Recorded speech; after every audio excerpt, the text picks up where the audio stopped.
Rain comes down hard against the glass doors of the emergency department, the kind of rain that arrives sideways and stays. It is 2:14 in the morning. The waiting room smells of wet coats and burnt coffee and the faint copper note that never quite leaves a place where people bleed. In Bay 4, a 7-year-old boy named Theo cannot breathe. His lips have gone the color of a bruise. His small chest pulls in at the ribs with every failing attempt at air, and the monitor above his bed sounds a thin, climbing alarm. His mother stands pressed into the corner with both hands over her mouth, and she is not screaming because the woman in dark blue scrubs told her gently 3 minutes ago that she would need her to be quiet so the room could work. The woman in dark blue scrubs is Maren Castle. She is 36 years old. She moves the way water moves around a stone, without hurry, without waste. Her hands do not shake. She has already pushed the epinephrine. She has already called for the line. She counts the boy's pulse against the second hand of the clock on the wall, and her face does not change, and that stillness is the only reason the mother in the corner has not yet come apart. Then the doors at the end of the hall bang open. A man comes through them like he owns the floor, and in a sense he does. His name is on the bronze plaque in the lobby. His name is on the pediatric wing they are still building 2 blocks east. He is wearing a charcoal suit that cost more than a nurse makes in a month, and his shoes are loud on the wet tile, and behind him hurries a hospital administrator in a lanyard who keeps saying, "Sir, sir, please." His name is Grant Sterling. "Where's the trauma team?" he says, not a question. "My father is in Bay 1 and there is no doctor with him. I want the trauma team, now." Maren does not look up from the boy. "Bay 1 is being seen," she says. Her voice is level. "I have a child in anaphylaxis. Dr. Reyes will be with your father in—" "I don't think you heard me." Now she looks up. She holds his eyes for 1 full second, the way you hold a door against a wind, and then she goes back to the boy, because the boy is dying and the man in the suit is not. "Sir," she says, "you need to step back from this room." What happens next happens fast, and the whole department will remember it in pieces for a long time after. Sterling crosses the bay in 2 strides. He takes her by the arm, the left arm, and he yanks her around to face him, and the sleeve of her scrub top rides up past the wrist, and his hand comes across her face in a flat, ringing slap that snaps her head sideways and silences the whole floor. "Get out of my hospital, nurse." The word lands like he means it to wound, like the smallest word he can find for her. Maren does not stagger. She does not raise a hand. She straightens slowly and turns her face back to center, and there is already a red bloom rising on her cheek, and she says nothing at all. She simply steps back to the boy, picks up the bag valve mask she had set down, and resumes squeezing air into a 7-year-old's lungs, as if nothing in the world had touched her. It is the not flinching that does it. Across the hall, in the open doorway of the family waiting alcove, a man has risen to his feet. He is tall and gray at the temples, and he is wearing the dress blue uniform of a United States Navy commander, the gold on his sleeve catching the fluorescent light. He has been here 4 hours, waiting on a sailor of his who went through a windshield on the interstate. He has watched the whole thing without a word, but he is not looking at the slap. He is looking at the inside of Maren Castle's left forearm, bared for half a second when the sleeve rode up, at the small dark tattoo there, an eagle, an anchor, a trident. A flintlock pistol crossed beneath. The commander goes very still, and the expression on his face is not anger, and it is not pity, it is recognition. Before we go any further into this night, and I promise you this night is far from over, I want to ask you something. If you have ever been judged by the clothes you wear to work, if you have ever been treated as small by someone who mistook a loud voice for a strong one, if you believe that the quietest person in the room is very often the one carrying the most, then do me a favor. Drop a comment and tell us where you're watching from tonight. And hit subscribe, because the people we tell stories about here are exactly the kind of people the world walks past without a second look. Tonight, you're going to meet a woman the world walked past for years, a woman who let it, and you're going to find out why. To understand Marin Castle, you have to understand the coffee. Every night shift at St. Adrian's General, somewhere around 3 in the morning, when the worst of the rush has broken and the survivors are stable and the dead have been wheeled away, Marin goes to the break room and makes a pot of coffee in an old machine the hospital has been promising to replace for 6 years. She does not use the good mugs. She uses one mug, the same mug, every night, a heavy ceramic thing the color of river clay, chipped along the rim, with a faded anchor stamped on the side. The younger nurses have learned not to touch it. They do not know why it matters. They only know that it does.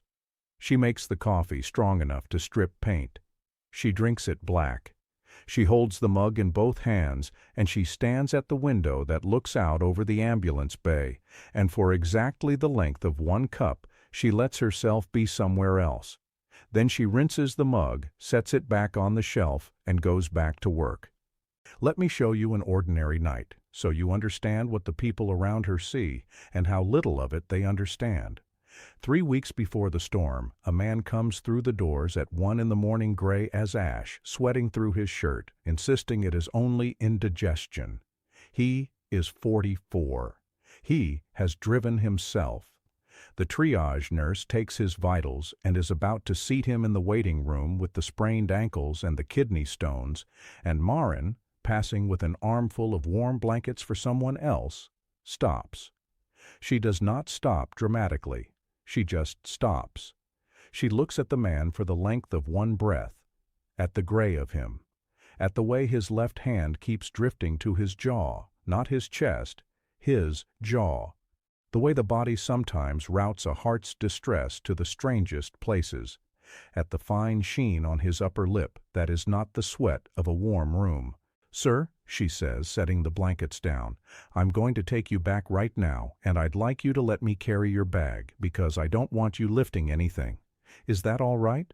He says it's really fine, it's just, "I believe you," she says, already walking him, already raising one finger to catch the eye of the resident at the desk, already, with the other hand, peeling the backing off the leads she has somehow produced from her pocket.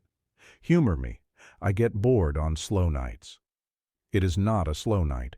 She's lying to keep him calm.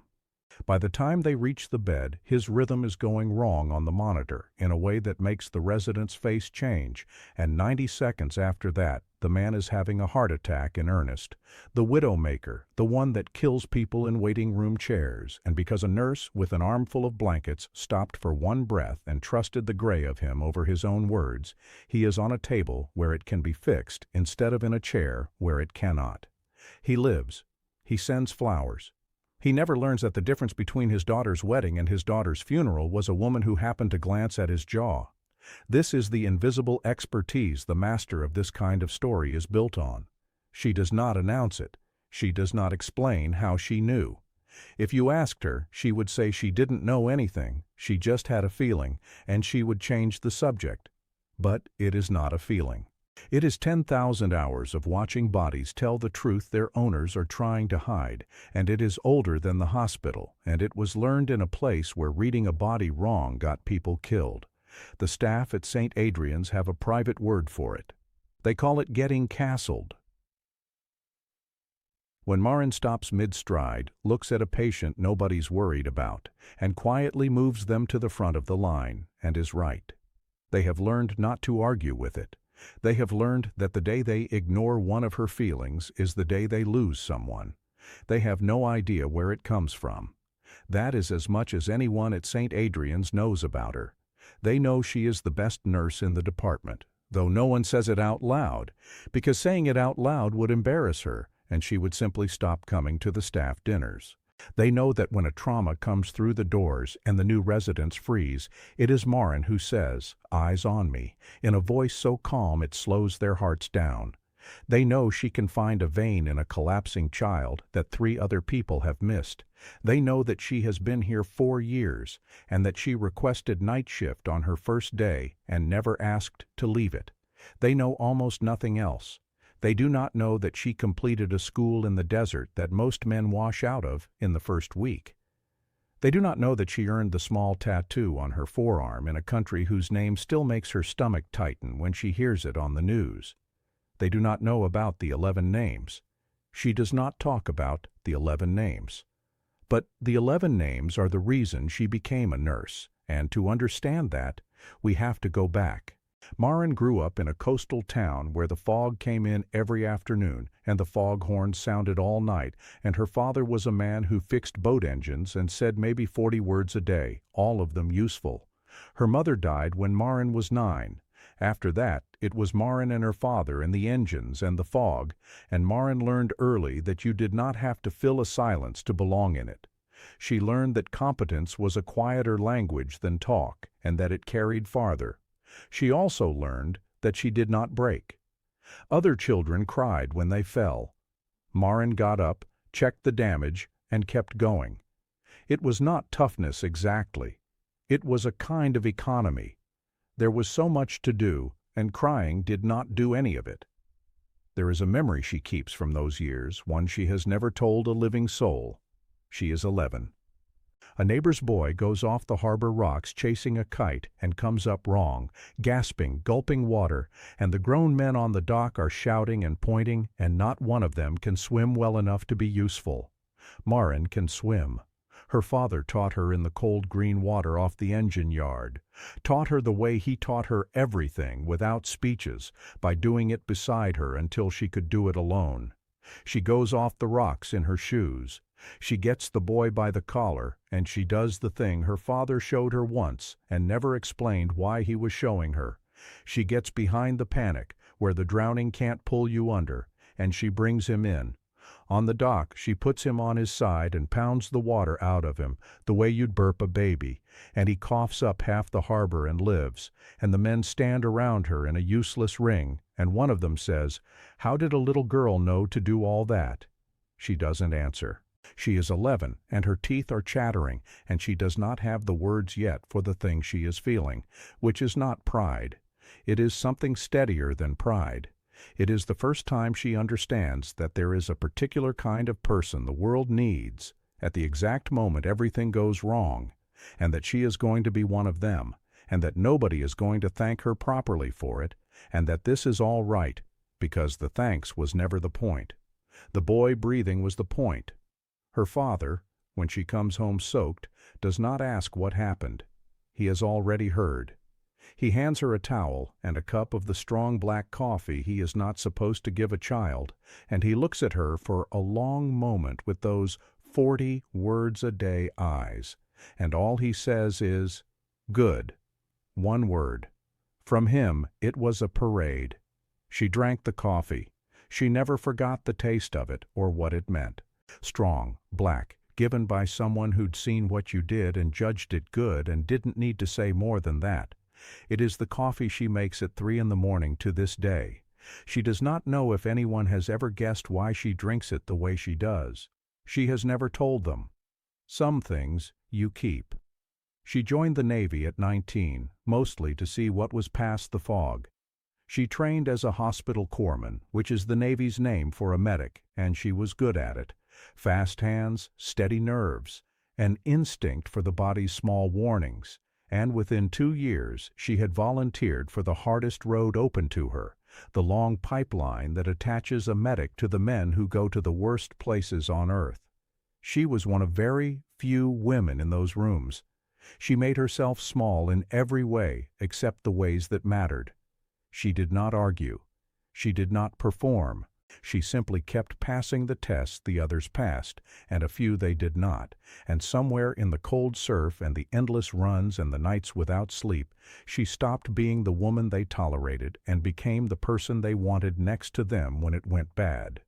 They called her Halo, not because of anything holy, because the first time her platoon took fire and a man went down with a wound that should have killed him, Maren got to him through ground that everyone else was crawling across, and she kept him breathing with her hands and her body folded over his until the bird came, and afterward the team sergeant, A mountain of a man named Boone looked at her and said, "That boy had an angel on him tonight." And the name stuck at the way names stick in places like that, half a joke and half a prayer. Halo, the one who keeps you alive when the math says you should be dead. I want to tell you one thing about the school in the desert and the cold surf, because it explains her better than any medal ever could. There is a phase of that training they do not talk about much, where the instructors take a person to the absolute floor of what the body can do. No sleep, no warmth, no dry inch of skin, the same wet sand chafing the same raw places hour after hour. And the point of it is not strength. Anyone can be strong when they are warm and rested. The point is to find out who you are, when there is nothing left, when the strong have already quit, when the only thing still standing between you and the easy mercy of giving up is something underneath the muscle that has no name. Most people, it turns out, do not have it. There is no shame in that. It is rarer than courage. Maren had it. Not loudly. She was never the one barking encouragement or pounding the sand. She was the small quiet one near the back who simply did not stop, hour after hour, with an expression of mild, patient attention, as though the suffering were a long bus ride she had decided to wait out. The instructors noticed her the way you notice the one candle that will not blow out in a wind. One of them said, years later, that he'd seen big men fold like wet paper in that surf, and that the one who'd unsettled him most in 20 years of running it was a 130-pound corpsman who looked at him during the worst of it with what he could only describe as politeness. Boone saw it too. Senior Chief Boone, the team sergeant, a man built like a door with a beard you could lose a wrench in, who had buried more friends than he could count, and had stopped somewhere along the way, expecting to be impressed by anyone. He watched her cross that open ground the first time, the night the boy went down, and afterward he did not say much, because saying much was not his way either. But he started bringing her coffee. That was the tell. Boone bringing you coffee meant Boone had decided you were real. The night he gave her the coin, he didn't make a speech. He found her sitting alone cleaning her kit, and he sat down across from her with that bulk of his, and he turned the coin over in his fingers a few times the way you do with a thing that matters, and then he pressed it into her palm and folded her hand over it the way men in that world do, and he said only, "Now you're one of ours." And then, after a silence, because he was a father of daughters and could not entirely help himself, "You did good out there, kid. You hear me? You did good. Don't you carry the ones you couldn't get. You carry the ones you got. That's the deal." He tapped the back of her closed hand once. "That's the only deal there is." She has tried to keep that deal for 11 years. Some nights she manages it. Some nights she does not. The coin helps either way. There is a coin for men and women like that. A challenge coin, heavy in the hand, with the team's mark on one side. Boone gave her hers the night she earned it, pressed it into her palm with a handshake, and said only, "Now you're one of ours." She has carried that coin every day for 11 years. It rides in the right hip pocket of her scrubs, wrapped in a fold of gauze so it does not clink. On bad nights she puts her hand over the pocket and feels its weight through the fabric, and it steadies her, the way a stone steadies a sail. Remember the coin. Now we come to the part she does not talk about, and I will tell it the way she would if she ever told it, which is plainly with no music underneath. It was 8 years ago. A valley with no good name. Only a number on a map. The platoon went in to bring out a downed pilot, and the intelligence was wrong, and what should have been a 2-hour operation became something else entirely as the light failed and the high ground filled with people who wanted them dead. I am not going to dress it up. There is no honest way to. They were pinned for 11 hours. Maren ran out of the safe positions 4 times to reach men who could not reach her. She carried 2 of them on her own back across open ground. She tied off a femoral artery in the dark with her bare fingers, because there was no light to use and a light would have drawn fire, and the man whose leg she saved is alive today and has a daughter named for no one in particular, except that her middle name is Maureen. And his wife does not entirely understand why, and he has never been able to explain it. By the time the relief came at dawn, Maureen had kept 9 men alive who should not have lived, and 11 were gone. Boone was one of the 11. He went down in the last hour, reaching for a man younger than his own daughter, and Maureen got to him, and she did everything her hands knew how to do, and it was not enough, and there are wounds that no amount of skill and no amount of love can close, and she knelt in the dirt with her hands inside the chest of the man who had decided she was real, and she could not make the deal hold. Not that time, not for him. His last words to her were not dramatic. People think last words are dramatic. They're almost never dramatic. Boone looked up at her through it, and what he said was, "Hands steady, kid." 3 words, an instruction. The same thing he'd said to her 100 times in training, a thing that meant, don't you dare fall apart.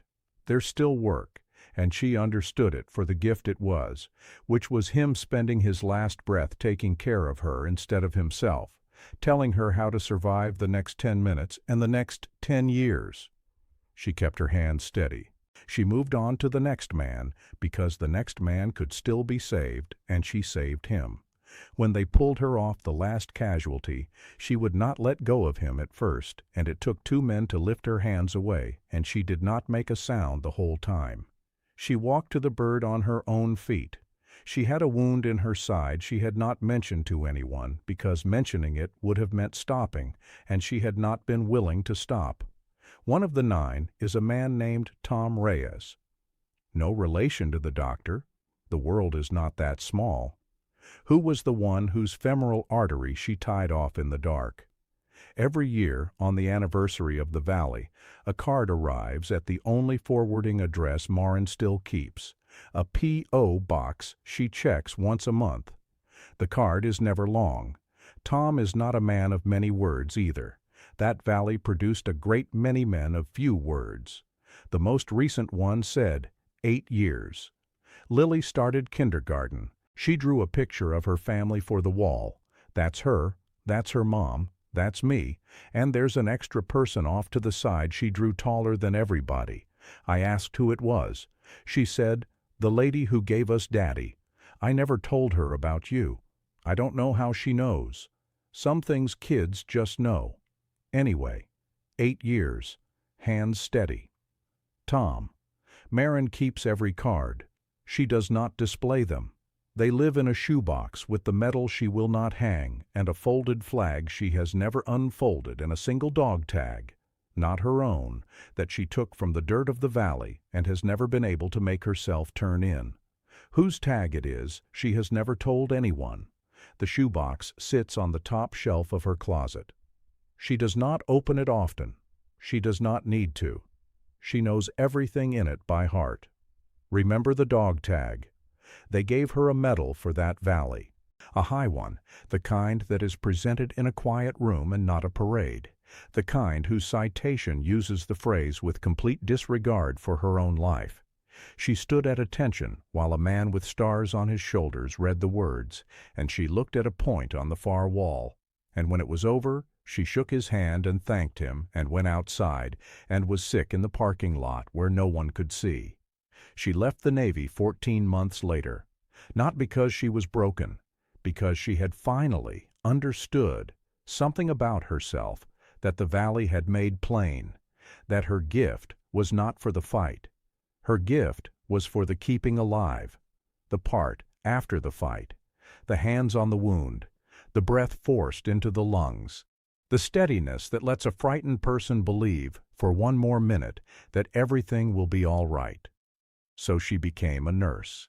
She did not tell the hospital what she had been. She did not put the medal on a wall. When the application asked about prior service, she wrote U.S. Navy, Hospital Corpsman, Honorable, and left the rest of the lines blank. She did not want to be a story. She had watched what being a story did to people. She wanted to be useful and unremarkable, and to make her coffee at 3 in the morning, and to keep frightened people breathing, and she wanted the 11 names to mean something through her hands, every night, quietly, forever. The tattoo on her forearm she got the week she got out. The Trident, the same insignia the men she served beside wore over their hearts. She earned the right to it the hard way, and she put it somewhere she could see it, but the world mostly could not, on the inside of her left wrist, and on the rare nights she cannot sleep. She traces it with one finger and says the 11 names in order, and then she gets up and goes to work. That is who Grant Sterling slapped in Bay 4. He did not know any of it. He never bothered to look. Let me tell you about Grant Sterling, because the master of this kind of story is in the contrast, and you should understand exactly what kind of man raised his hand to her. Sterling made his money in medical real estate, buying struggling hospitals, stripping them, leasing them back to the systems that could not afford to build their own. He is very good at it. He is the chairman of St. Adrian's board of directors and its single largest private donor, and the new pediatric wing 2 blocks east will bear his name in letters of brushed steel, and he has mentioned this fact to 4 different people in the last 12 hours. He arrived tonight because his father, Walter, 81, slipped on a wet bathroom floor and was brought in with a possible hip fracture and a head laceration. Walter is being seen. Walter is stable. Walter is, at this exact moment, more comfortable than almost anyone else in the department, because the moment Grant Sterling walked through the doors, he made it everyone's emergency that it be so. This is the thing about a man like Sterling. He does not see a room. He sees a hierarchy, and he places himself at the top of it on sight, and everyone below him becomes an instrument for his comfort. He saw a child dying in Bay 4, and he did not see a child. He saw a delay.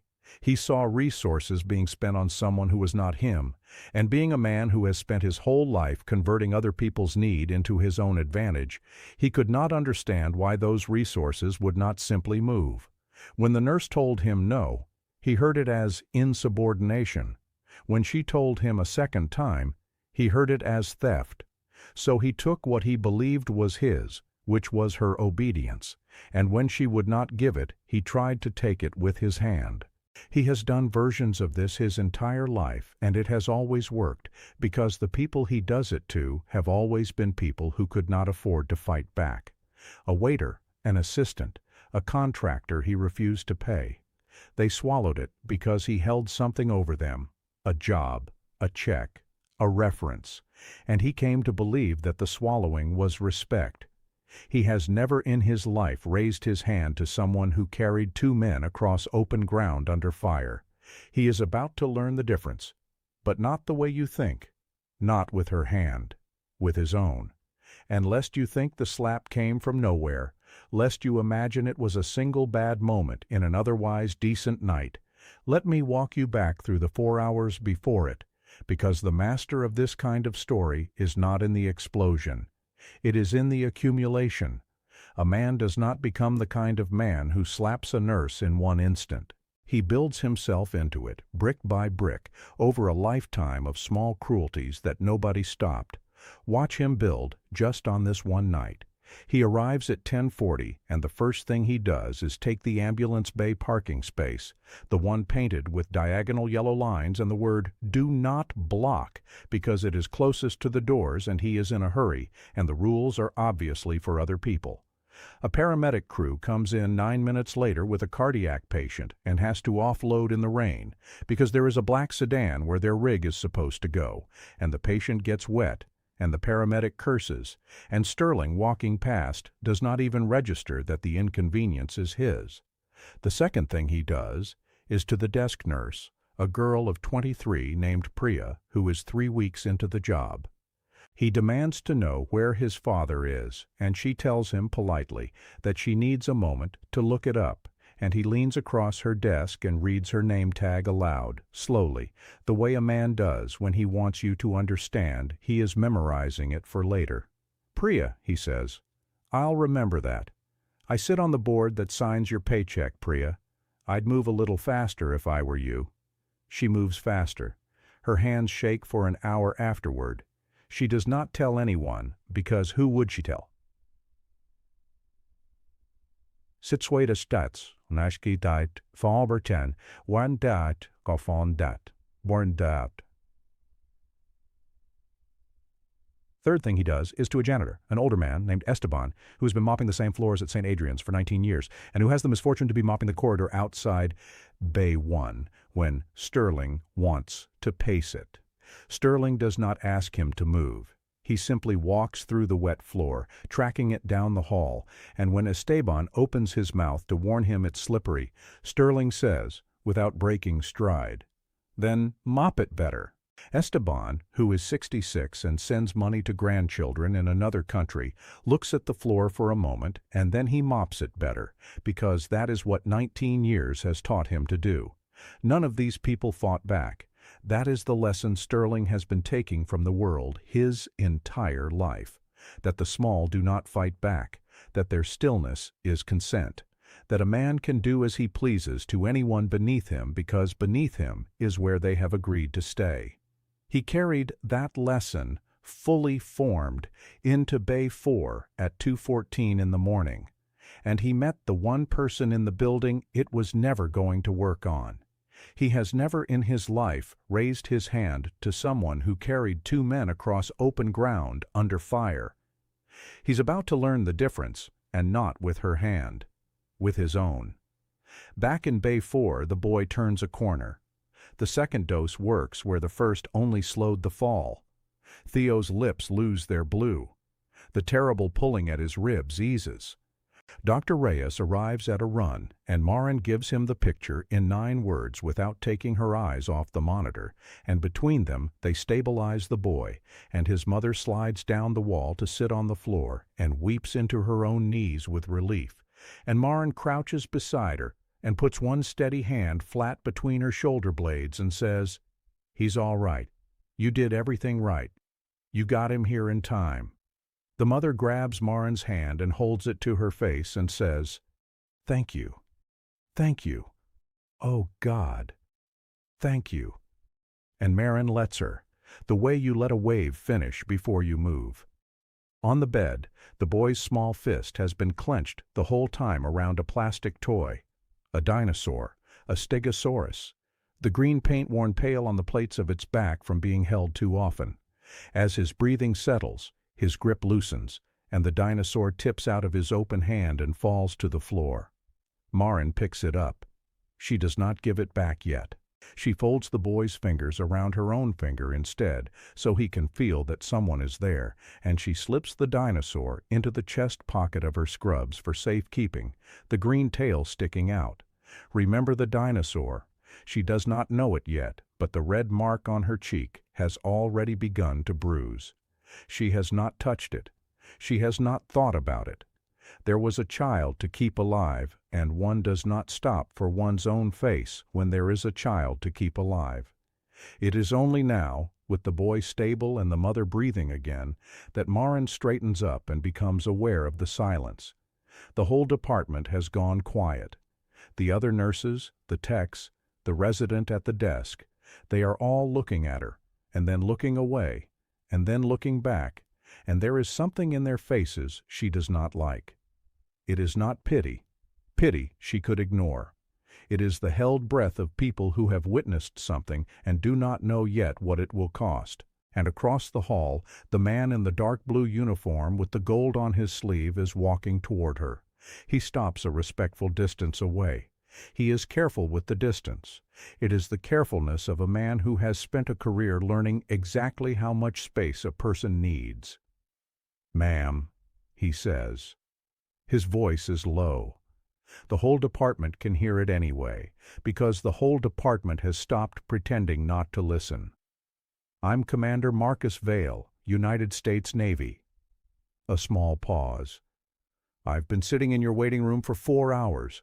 One of my sailors came in off the interstate tonight, and your surgical team has him now, and I think he's going to make it, and that's because of the people in this building.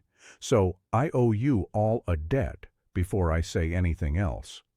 Marin inclines her head a fraction. We're glad he's in surgery, sir. That's the good news at this hour. I hope it holds. Vale does not move to leave. I saw what just happened, he says. Something in Marin's stillness changes, not visibly, but you would feel it if you were standing close, the way you feel a change in air pressure before weather. It's been handled, she says. The boy is stable. That's what matters tonight. That's not what I mean. And now he looks, openly, deliberately, at the inside of her left forearm. She is aware of it. She does not pull the sleeve down. She has spent 8 years deciding she would not be ashamed of the thing on her wrist, and she's not going to start now, not even for this, not even with the whole night staring. That tattoo, Vale says quietly. May I ask where you got it? The department holds its breath. Marin meets his eyes. For a long moment she says nothing.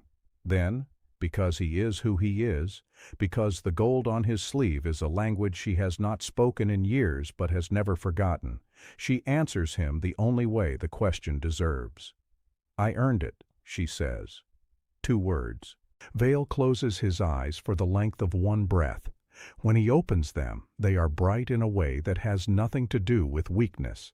He takes a step closer and lowers his voice further, so that what he says next is almost only for her. But the room is silent now, dead silent, and it carries. Anyway. What was your call sign? And here is the moment. Here is the hinge the whole night turns on. Marin Castle has not said the word out loud in 8 years. She has thought it. She has heard it in dreams, shouted across a valley by men who are no longer alive to shout it. But she has not said it, because saying it makes it real and present and here, and she has worked very hard to keep it in the past where she can survive it. She looks at the commander. She sees in the set of his shoulders and the steadiness of his hands and the careful distance he keeps, a man who has been where she has been, a man who would understand the cost of the word. Halo, she says. The commander's hand comes up to his chest, flat, the way a man steadies himself. My God, he says, very softly. Your halo. Now watch how it moves through the room, because it does not move all at once. It moves the way water moves through cloth, finding one thread and then the next. The first to understand is an older respiratory tech named Dell, a Marine in another life, who has been standing at the supply cart with his back to the wall. When Vale says the name, Dell goes rigid. He has heard the name. He read about a valley once, years ago, in a thing he was not supposed to have, and there was a medic in it who did something that men in his old world still talk about over beers when they want to remember that the impossible occasionally happens. Dell does not know if this is the same halo. There cannot be many. He sets the supply box down very carefully, and he does not pick it up again. The second to understand is Dr. Reyes, who served 2 tours himself before medical school, and who knows exactly what color of ribbon goes with the word's complete disregard for her own life, and who is now looking at the nurse he has worked beside for 4 years as though he's never seen her before, which, in a sense, he has not. And then Commander Vale turns around. He turns to face Grant Sterling. Sterling has been standing this whole time near the nurse's station with the administrator beside him, and his face has been working through a sequence of expressions. Impatience, then confusion, then the dawning sense that the room has stopped being about him and reorganized itself around someone else, which to a man like Sterling is the most disorienting sensation there is. Mr. Sterling, the administrator murmurs, perhaps we should— What is this? Sterling says. To Vale, to the room. What is going on? I have a father in Bay 1, and I want to know why a commander in the Navy is what exactly? Defending the help? The word help lands in the silent room like a glass dropped on tile. Commander Vale does not raise his voice. He has never in his life needed to raise his voice. And he does not start now. He simply looks at Sterling for a moment. The way you look at something you are deciding whether to step over or step on. Sir, Vale says, do you know who you just struck? I struck a nurse who refused a direct.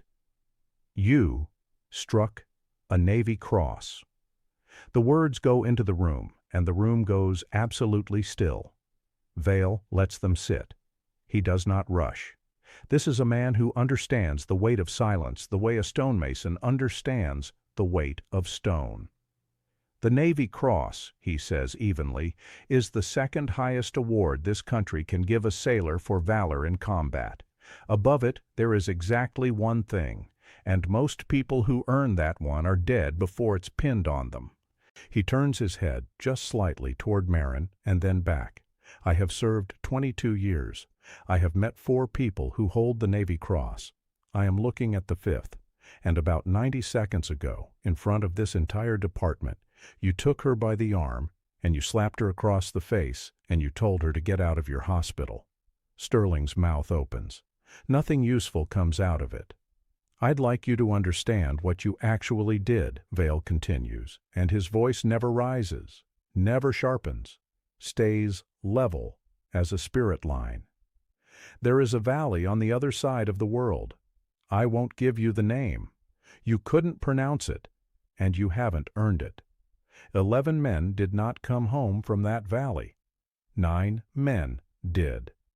9 men have families and birthdays and ordinary Tuesdays, because a corpsman crossed open ground 4 times under fire to reach them.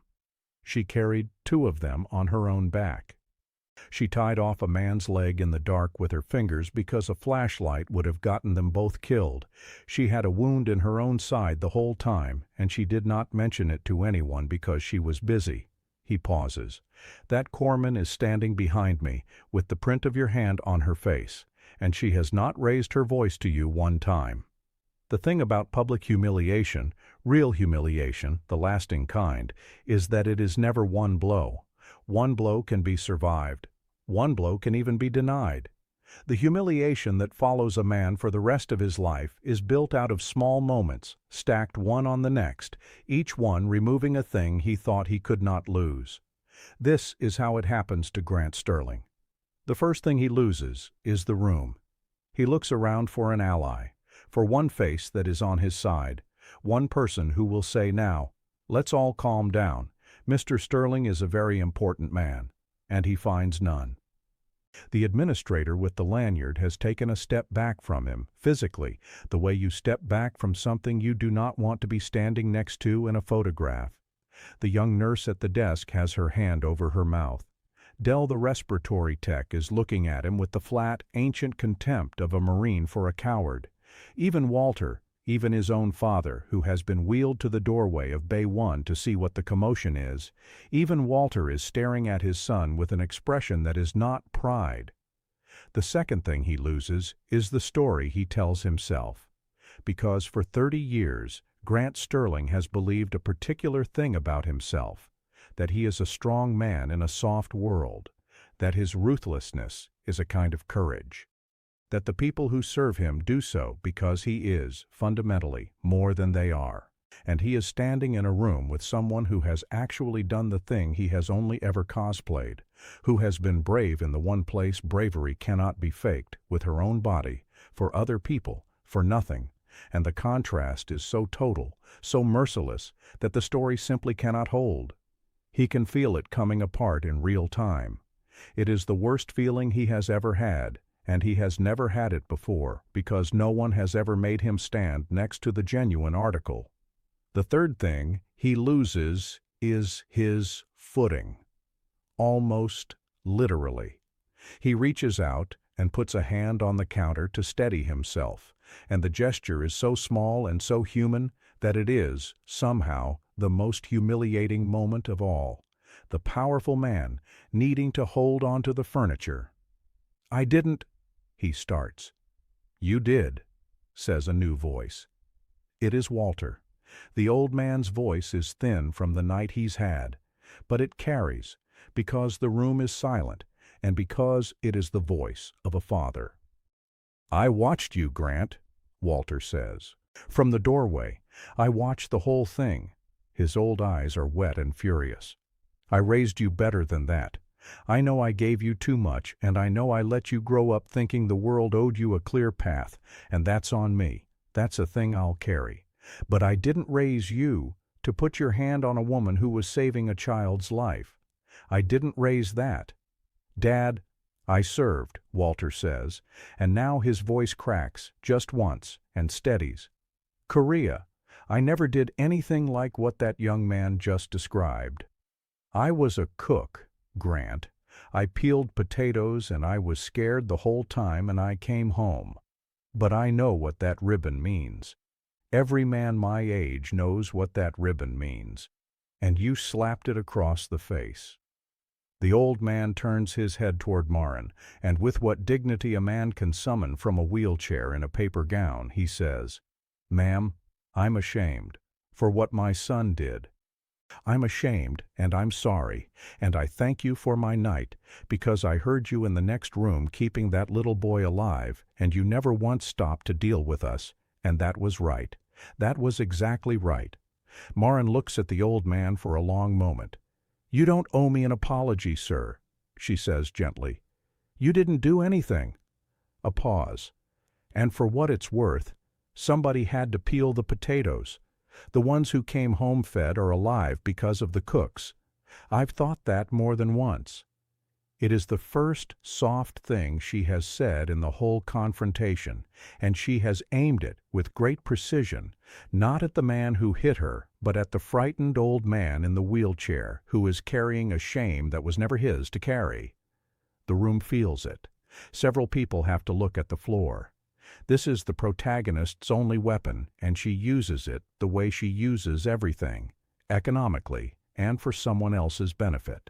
And now the room does the thing that finishes a man like Sterling for good, and it does it without a plan, the way a tide comes in, one small voice at a time. Priya, the desk nurse, the girl 3 weeks into the job whose hands shook for an hour, stands up from behind her station. She's terrified. You can see she's terrified. But she has just watched a woman take a slap to the face and go back to saving a child, and something in that has reached into her and found a spine she did not know she had.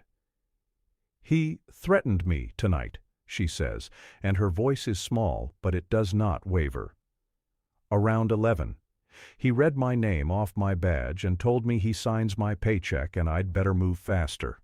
I want that in the report, too." She sits back down, fast, like she can't believe she said it, and the older nurse beside her puts a hand on her shoulder. Dell, the respiratory tech, the old Marine, speaks next, and he does not stand because he has been standing the whole time at attention since the word halo, and most of the room has not even noticed. "He blocked the bay when I was bringing in a cardiac at 10 of 11, Dell says, in the flat gravel of a man reporting facts. Made the medics offload in the rain. Patient took the weather for it." A pause. "Put me down as a witness to all of it. Both uniforms." And he says the last part looking not at Sterling, but at Marin, and the look is the closest a man like Dell comes to a salute when his hands are full. And then, from the end of the corridor, a quiet voice with an accent says, "He walked through my wet floor and told me to mop it better." It is Esteban. He has been leaning on his mop in the doorway this whole time, invisible the way janitors are trained by the world to be invisible, and he has decided tonight to be visible for exactly one sentence. He does not say anything else. He does not need to. He just wanted it said, once, out loud, in front of everyone, that he was a person and the floor was wet, and he tried to warn the man, and the man told him to mop it better. Then he goes back to mopping because the floor is, in fact, still wet, and somebody has to. One by one, the people Grant Sterling spent the night treating as instruments turn out to be witnesses. The small did not consent after all. They were only waiting, the way everyone beneath a man like that is always quietly waiting, for one person who could not be moved to stand in front of him first. Marin was that person. She did not say a word in her own defense. She did not have to. She just refused to fall, and her refusal gave a frightened girl and a tired Marine and an old man with a mop permission to stop falling, too. That is what a quiet hero does in the end. Not the rescue, the permission. Commander Vale is not finished, but the way he is not finished is quiet and procedural and far more frightening to a man like Sterling than any shouting could ever be. Here is what's going to happen, Vale says. He says it the way a man reads a list. I am going to file a report, not because I want to ruin your evening. That's already happened, and you did it yourself. I'm going to file it because a credentialed member of this hospital's staff was assaulted by the chairman of its board in front of a dozen witnesses while she was actively treating a pediatric patient. That is not a thing I am permitted to watch and walk away from. It's not a thing any of these people are permitted to watch and walk away from. And I suspect they all know it. And I suspect that's why nobody's tried to smooth it over. He glances at the administrator, who has gone the color of the wall. You'll want a lawyer, Vale tells Sterling. Get a good one. And when your good lawyer asks you what happened, I'd encourage you to tell the truth, because every single person in this room saw it, and at least two of us. He tips his head fractionally toward Dr. Reyes. Wear a different uniform now, but remember the old one well enough to write a very clear statement. Then Vale does the thing that finishes it. The thing that Grant Sterling will replay in his head for the rest of his life, in the dark, when sleep will not come. He turns his back on Sterling. He turns his back on the most important man in the building, as though the man were a piece of furniture, and he faces Marin. And he comes to attention. The change in his body is total and instant. The loose ease of a man in a waiting room snapping into the squared, ancient geometry of military bearing. His heels come together. His spine straightens. His chin levels. And Commander Marcus Vale, United States Navy, 22 years in service, raises his right hand in a slow, exact salute to a night shift nurse in dark blue scrubs with a bruise rising on her cheek and a plastic dinosaur sticking out of her chest pocket. It's an honor, petty officer, he says. It's the honor of my night. For 1 second, Marin does not move. Then, and this is the only moment in the whole story where you can see what it costs her, her right hand drifts toward her hip pocket, toward the coin wrapped in gauze that she has carried for 11 years, and her fingers press against it through the fabric, just once, the way you touch a doorframe of a house you used to live in. And she returns the salute. Her arm comes up. The motion is rusty, and then it is not, the body remembering what the mind tried to put away, and she holds it crisp, correct, the inside of her left wrist turned outward so that the trident faces the room, and she holds the commander's eyes, and neither of them says the 11 names, but both of them are saying the 11 names, and the whole department of St. Adrian's General stands in the ringing silence of 2 in the morning and understands that it has been in the presence of something it did not know was there. She brings her arm down. "At ease, Commander," she says, very quietly. "You'll wake my patience." The rain stops sometime before dawn. Nobody notices the moment it does. It is the way of rain that you only realize it has ended by the absence of it, the way you realize a sound has been going on a long time only when it finally stops. Grant Sterling leaves the hospital at 3:40 in the morning. He does not leave loudly. There is nothing left to be loud with. The administrator walks him out and does not offer to call him a car, and Sterling notices, and that small omission tells him more about his future than any lawyer will. His father stays. Walter asks in the morning to be moved to a regular room and to not be given any special treatment, and he asks specifically that Marin not be assigned to him, not out of anger, but out of a kind of penance. He does not feel he has the right to be cared for by her hands. Marin hears about the request and goes to see him anyway, on her own time, before she clocks out, and sits with him for 10 minutes and tells him his hip will mend and that he should do the physical therapy even when it is boring, especially when it is boring. He cries a little. She pretends not to see it. That is its own kind of mercy. The boy, Theo, sleeps. By 6 in the morning his oxygen is good and his color is back, and he is the ordinary pink of a sleeping 7-year-old, and his mother has fallen asleep in the chair beside him with her hand on his blanket. Marin comes in to check the monitors one last time before her shift ends. She moves like the water around the stone, quiet, careful, disturbing nothing. She takes the green dinosaur out of her chest pocket. She had nearly forgotten it was there. The whole night, through all of it, the Stegosaurus rode in her pocket with its tail sticking out, and not one person remarked on it, and somehow that is the detail that almost undoes her now, at the end, when there is no one to keep alive and nothing to keep her hands busy. She holds the little toy for a moment, the green paint worn pale from being held too often. Some child, somewhere, loves this small plastic animal the way she once loved things, before the valley, before she learned how much it costs to love things that can be lost. She tucks the dinosaur gently back into the boy's open hand and folds his fingers around it. "There," she says, too low for anyone to hear. "Now you've got your watchstander. He'll keep the night for you." She straightens the blanket. She checks the line. She turns down the monitor's volume so the small sounds will not wake the mother, and she leaves the room, and she does not look back because she has learned that the not looking back is what lets you keep doing the work. Commander Vale is waiting by the doors when she clocks out. He has been to see his sailor, who came through surgery and will keep his leg and possibly his ability to be stupid on motorcycles, which Vale intends to personally remove from him during the recovery.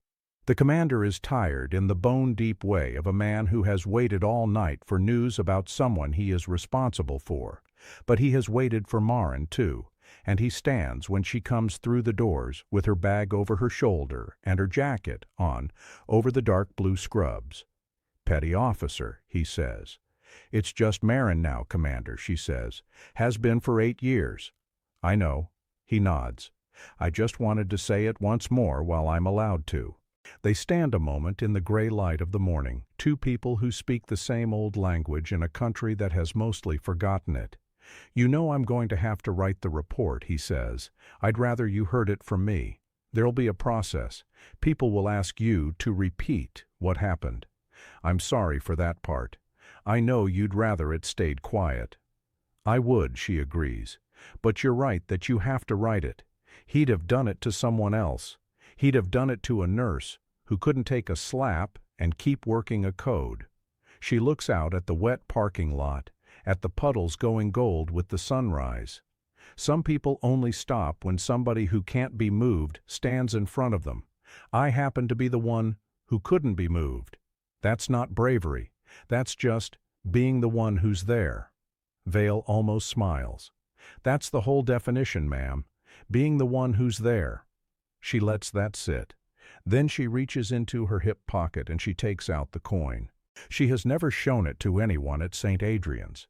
She unwraps it from its fold of gauze and holds it in her open palm in the gray light, and Vale goes still because he knows what it is, and he knows what it means that she is showing it to him. "Boone gave me this," she says. "My team sergeant. He's one of the 11. Her thumb moves over the worn face of the coin. "I carry it because, I don't know, because somebody has to keep carrying it. Because if I stop carrying it, then it's just a thing in a drawer, and he was never just a thing in a drawer." She closes her hand around it. "You'll understand if I don't want a medal pinned on me again, Commander. I've done the version where they read the words out loud in a room. I'd rather just carry the coin and make my coffee and keep the night for whoever comes through those doors. That's enough. It's more than enough." Vale looks at her for a long moment. "Permission to do one thing, petty officer." "You don't have to ask me permission for anything. I'm a civilian." "All the same." She tips her head. "Go on." The commander reaches into the breast of his uniform and takes out a coin of his own. His command coin, heavy, the eagle and the gold worn smooth from years in a pocket, much like hers. He holds it out, and she understands, and the old ritual happens there in the doorway in the wet sunrise. He presses it into her palm and closes her fingers over it with both of his hands, and he says the words. "Now you're one of ours," he says. "Still. Always." You never stopped. Marin Castle, who carried 2 men across open ground, who tied off a femoral artery in the dark with her fingers, who has not cried in front of another human being in 8 years, looks down at the 2 coins in her hand, hers and his, and her composure holds.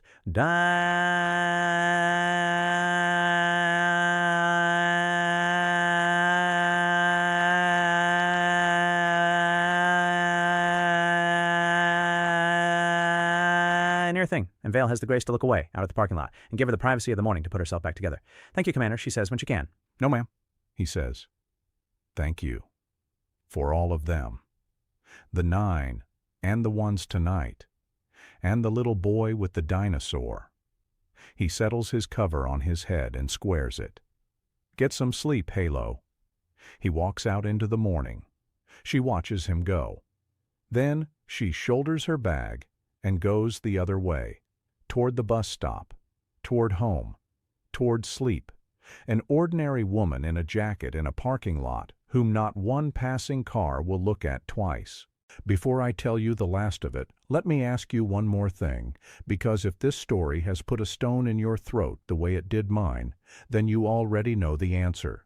If you have ever stood in front of something that would not stop, and stood anyway, not because you were brave, but because you were the one who happened to be there. Type "I was the one who was there" in the comments. I want to read them. I read all of them. There are more of you than the world admits. And if you believe that the quietest person in the room is so often the one carrying the most, subscribe and stay with us. Because every week we go looking for exactly these people, the ones who never feel the need to prove it, and we tell you what they did, because somebody has to keep carrying it. Somebody has to keep it from becoming just a thing in a drawer. Now, the last of it. There is a postscript, and it is small, and it is the only kind of ending a story like this is allowed to have. 3 weeks pass. The report does what reports do. Grant Sterling resigns from the board to pursue other interests, which is the language men use when they have been removed and permitted to call it a choice. There is no criminal charge in the end. Marin declines to press one, to the frustration of several lawyers, and when asked why, she says only that she has seen what a courtroom does to a person who has to relive a thing over and over, and that she would rather not relive this one, and that Sterling, losing the only thing he ever truly valued, the seat at the top of the table, is a more exact punishment than anything a judge would hand down. The new pediatric wing 2 blocks east is finished that spring. The brushed steel letters that were supposed to spell Sterling are quietly never installed. The wing opens without a name on it, which several of the nurses think is the best possible name a children's hospital could have. Theo goes home the day after the storm, dinosaur in hand. His mother brings a card to the night shift a week later, drawn by the boy himself, a wobbly crayon picture of a stegosaurus and a lady in blue, and underneath, in the careful, enormous letters of a child who has just learned to write his words, "Thank you for the air." The nurses tape it to the break room wall beside the old coffee machine. It is still there. It will be there a long time. There is one more thing that happens in those 3 weeks, and it is the quietest thing of all, and it is the one Marin will carry longest. Commander Vale comes back, not on duty, not in dress blues. He comes on a Tuesday afternoon in a plain jacket, off the clock, and he waits in the cafeteria until her shift change because he does not want to make a thing of it on the floor. When she sits down across from him with her river clay mug, he slides a single sheet of paper across the table. It is a name and an address in a town 2 states away. "I made some calls," he says. "I hope that's all right. After that night, I couldn't stop thinking about the shoebox you mentioned, the dog tag that wasn't yours." He had remembered it. Of all the things said in that long night, he had held on to the one she'd let slip and meant to take back. "I asked some people who'd know. The tag you've been carrying belonged to Senior Chief Daniel Boone." Marin goes very still over her coffee. "I figured you knew that already," Vale says gently. "I figured that's why you couldn't turn it in. Some things you can't hand to a clerk." He taps the paper. "That's his daughter. She's 26 now. She was 18 when he didn't come home. The Navy gave the family his official tags, the clean set, the ones that go in the velvet box on the mantel. But there was always one missing off the chain, and his wife, she passed 2 years ago. His wife used to say she wished she had the one he actually wore, the one that was there. Not the ceremony one, the real one, the one that went where he went. He lets it sit. You've been carrying the one that was there, Maren, for 8 years, right where his last words were aimed. Vale's voice does not waver, but it is careful, the way you are careful carrying something that can break. I think it was waiting for you to be ready to put it where it belongs. And I think maybe that's tonight, or it's a year from now. That's yours to decide. But you don't have to carry that one alone anymore. There's a young woman who'd give a great deal to hold the tag her father actually wore. And there's nobody on this earth who could put it in her hand the way you could. You were there for his last breath. You'd be there for this too. Maren does not answer for a long time. She turns the mug in her hands. Outside the cafeteria window, the spring light is doing something gold to the parking lot. "Hand steady, kid," she says finally, almost too quiet to hear. It is not to Vale. He understands that. He does not ask. She drives the 2 states the following weekend. She does not tell anyone at the hospital where she's going. She just trades 2 shifts and goes. Boone's daughter meets her on a porch with a screen door that bangs in a town that smells of cut grass, and she is tall like her father and has his way of going quiet when something matters. And Maren, who can keep frightened strangers breathing all night without her hands shaking, finds that her hands are shaking now, finally, here, on this porch, holding out a small dented dog tag on a beaded chain, worn soft from a man's bare chest. "He talked about you," the daughter says, before Maren can speak. "He called you Halo. He said the angels in his unit didn't have wings. They had a medical bag, and there was one in particular." She is crying now, and not hiding it. "He said if anything ever happened, you'd be the last face. He said that like it was a comfort. I never understood how a thing like that could be a comfort until right now." Maren presses the tag into the young woman's palm and folds her fingers over it with both hands, the way Boone once folded her own hand over a coin, the exact same way, the gesture passing down the line like a language. "Now you have the one that was there," Maren says. "It went everywhere he went. It was there the whole time. He was thinking about getting home to you. That's the last thing. Not the fear. You. Getting home to you." She does not stay long. She never stays long. But she leaves something on that porch that the daughter will keep for the rest of her life, heavier than any metal, and she drives the 2 states back through the dark, and she gets to work for the night shift with an hour to spare, and she makes her coffee, and her hands are steady again, because she kept the deal. The whole deal. Carry the ones you got, and when the time comes, give back the ones you've been keeping for someone who needs them more. And Maren? Maren works the next night, and the night after that, and the night after that. Nothing about her changes on the surface. She still arrives early. She still requests night shift. She still says eyes on me in a voice that slows down frightened hearts. The bruise on her cheek fades through its colors and is gone in 10 days, and she never once mentions it. But the younger nurses notice one new thing, and they do not understand it, and they know better than to ask. Now, when Maren makes her coffee at 3 in the morning, when she takes down the heavy river clay mug with the chipped rim and the faded anchor, and fills it black and carries it to the window over the ambulance bay to be somewhere else for the length of 1 cup. There are 2 coins on the windowsill beside her. She sets them there every night, side by side, while she drinks. The team coin and the command coin. Hers and Vale's. The 11 and the 9, and the boy with the dinosaur, and every frightened stranger who has come through those doors at the worst hour of their lives and found, waiting for them, a quiet woman whose hands do not shake. When the cup is empty, she rinses the mug. She puts the coins back in her pocket, and she goes back to work, because somebody has to keep the night, and she has decided, a long time ago now, in a valley with no good name, that as long as she is able, that somebody is going to be her. A few other things settle into place in the quiet way real things do.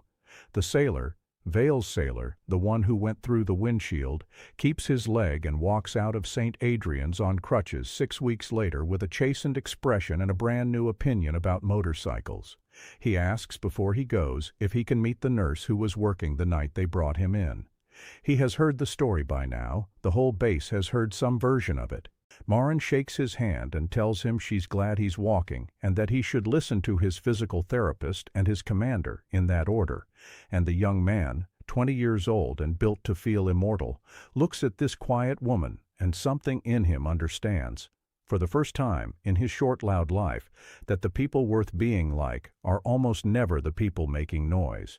He goes back to his unit a little quieter. It suits him. Vale notices.